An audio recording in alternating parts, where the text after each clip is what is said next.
Praise the Lord. जय मसीह की खुदाबंद के नाम की महिमा हो। और कलाम में जाने से पहले सभी मसीह भाई बहनों को जय मसीह। आज की वीडियो का टॉपिक है मसीह जीवन में गड़बड़ी। जी हाँ, आज मैं अपने मसीह भाई बहनों में उनके जीवनों में जो गड़बड़ी देख रहा हूँ, मैं आर्थिक संकट देखता हूँ, कर्जे की प्रॉब्लम समस्याओं को बहुत ज़्यादा देखता हूँ, बीमारियों को देखता हूँ, झगड़ों को देखता हूँ, घर में जो कलह होती है, छोटी छोटी बात में रोज़ाना झगड़े होते हैं, ये इंसान के जीवन को अस्त व्यस्त कर देता है। इस तरह का माहौल। वैसे तो छोटी मोटी बातें हर घर में होती हैं, छोटे मोटे झगड़े, छोटी मोटी बातें हर घर में होती हैं, लेकिन जब ये बहुत ज़्यादा बड़े रूप में दिखने लग जाती हैं तो बहुत ही ज़्यादा कष्ट का कारण बनती है। तो आज परमेश्वर का कलाम आपसे बातचीत करेगा। यहोशू की पुस्तक पहला अध्याय 8वीं आयत में लिखा है, व्यवस्था की ये पुस्तक तेरे चित्त से कभी ना उतरने पाए, इसी में दिन रात ध्यान दिए रहना, इसलिए कि जो कुछ उसमें लिखा है उसके अनुसार करने की तू चौकसी करे, क्योंकि ऐसा ही करने से तेरे सब काम सफल होंगे और तू प्रभावशाली होगा। काम सब कर रहे हैं, ऐसा नहीं है कि सिर्फ हमको व्यवस्था की पुस्तक को पढ़ना है, दिन रात ध्यान दिए रहना है, नहीं। आप उस वचन को अगर ध्यान से पढ़िए, इस आयत को, यहोशू पहला चैप्टर 8वीं आयत को अगर आप ध्यान से पढ़ें, यदि व्यवस्था की पुस्तक को पढ़ता है, ध्यान लगाता है, दिन रात ध्यान दिए रहता है, इसलिए कि जो कुछ उसमें लिखा है उसके अनुसार करने की तू चौकसी करे। और आगे क्या लिखा है, क्योंकि ऐसा ही करने से तेरे सब काम,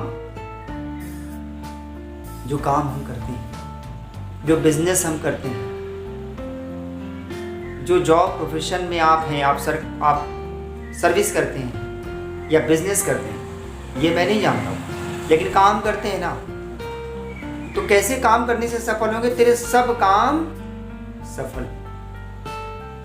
कब सफल होंगे? कि इस व्यवस्था की पुस्तक में दिन रात ध्यान दिए रहने से, इसके अनुसार करने की चौकसी करने में, चौकसी करना है, ध्यान देना है। और मिलेगा क्या भाई? सारी चीजें का तो सारांश यही है ना कि क्या मिलेगा। दिन रात ध्यान दिए रहेंगे तो क्या मिलेगा? अरे मिलेगा ये कि जो काम कर रहे हो वो सफल हो जाएगा। शैतान उसको किसी भी रीत से चुराने नहीं पाएगा, प्रतिफल को हटाने नहीं पाएगा आपके जीवन से। जो प्रतिफल आपको मिला है, काम का प्रतिफल ही तो नहीं मिलता है ना। कर्जे में क्यों डूब गए? काम डाला, बर्बाद हो गए, बिजनेस में नुकसान हो गया। लेकिन व्यवस्था की पुस्तक में दिन रात ध्यान दिए रहना, क्योंकि ऐसा ही करने से तेरे सब काम सफल होंगे। तो ध्यान दिए रहने में क्या दिक्कत है? परमेश्वर को पहला स्थान दीजिए ना, ध्यान दिए रहिए। ऐसा नहीं कि बिछौने में पड़े पड़े अपने काम काज के बारे में सोच रहे हैं, बिछौने में पड़े पड़े अपने बिजनेस के बारे में सोच रहे हैं, कल ऐसा होगा, परसों ऐसा होगा, इस तरह से ये करेंगे, इससे मिलेंगे, उससे मिलेंगे। काम दुनिया की गणित लगा डाली, फिर भी ऐसा करें, क्योंकि व्यवस्था की पुस्तक पे ध्यान नहीं दिया, परमेश्वर को पहला स्थान नहीं मिला, काम को पहला स्थान मिल गया। लिखा है ना कि ऐसा करने से, और इसी में दिन रात ध्यान दिए रहना। इसलिए क्यों दिए रहना भाई? क्यों ध्यान देंगे दिन रात? क्योंकि इसके अनुसार करने की तू चौकसी करे। इसके अनुसार जो बाइबल में लिखा है, जो कलाम में लिखा है, उसके अनुसार हम काम करें। जैसा वचन हमको सिखाता है उसके अनुसार चलें, उसके अनुसार हम व्यवहार करें, क्योंकि ऐसा ही करने से तेरे सब काम सफल होंगे। सफलता ही तो पाना चाहते हैं, सफल ही तो होना चाहते हैं। और एक चीज़ और ध्यान रखिएगा, मैं अपना आपको खुद का पर्सनल एक्सपीरियंस आपको बताऊं, दशमांश ज़रूर निकालिए, दशमांश की चोरी दशवांश में कमी घटी मत करिएगा। ये मत सोचिएगा अपने मन से, अपनी समझ का सहारा मत लीजिए कि नहीं परमेश्वर सब देखने वाला है, बड़ी तंगी चल रही है, बड़ी घटी चल रही है। आप घटी में निकालोगे ना दशवांश, आप जितना भी कमा रहे हो उसका एक एक पाई पाई का दशवांश निकालो, मैं कहता हूँ आपको ब्लेसिंग मिलेगी। आपके कमाए हुए पैसे में शैतान चोट नहीं करने पाएगा, बीमारियों में पैसा नहीं जाएगा, आपको उसका पूरा बेनिफिट मिलेगा।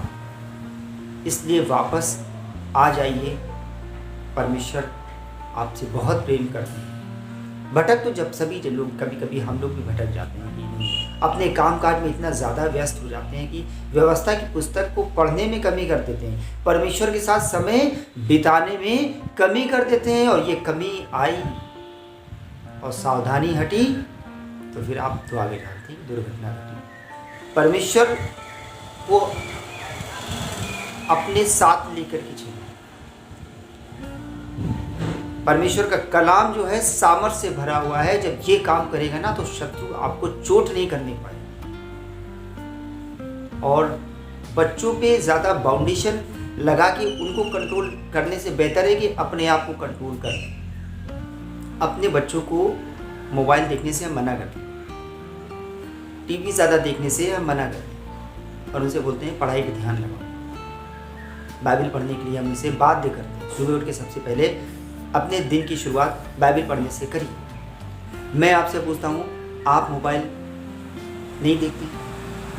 क्या आपने अपने आप पे कंट्रोल किया है? क्या आपने अपने आप को ऐसा कंट्रोल कर लिया है कि नहीं मैं इस चीज़ को नहीं करूँगा? तो जो आप नहीं कर पा रहे हो वो अपने बच्चों से भी नहीं करवा पाओ। पहले कंट्रोल हमें करना है। हम जब कंट्रोल होंगे तभी हम अपने घर को कंट्रोल करने पाएंगे। ठीक है, तो अब वापस आते हैं और अंत में सिर्फ इसी चीज़ को सीखते हैं कि हम परमेश्वर को लेकर के युद्ध करें। ये युद्ध हमारा जो है ये अंधकार की शक्तियों से है। इसे बिना कलाम के, हम परमेश्वर के कलाम की सामर्थ्य के बिना हम इसे जीत नहीं पाएंगे। उम्मीद करता हूँ ये वीडियो आपको अच्छा लगेगा और इस वीडियो के ज़रिए आपको बहुत आयत का आशीष मिले। परमेश्वर आपके जीवन में काम करे। जय मसीह।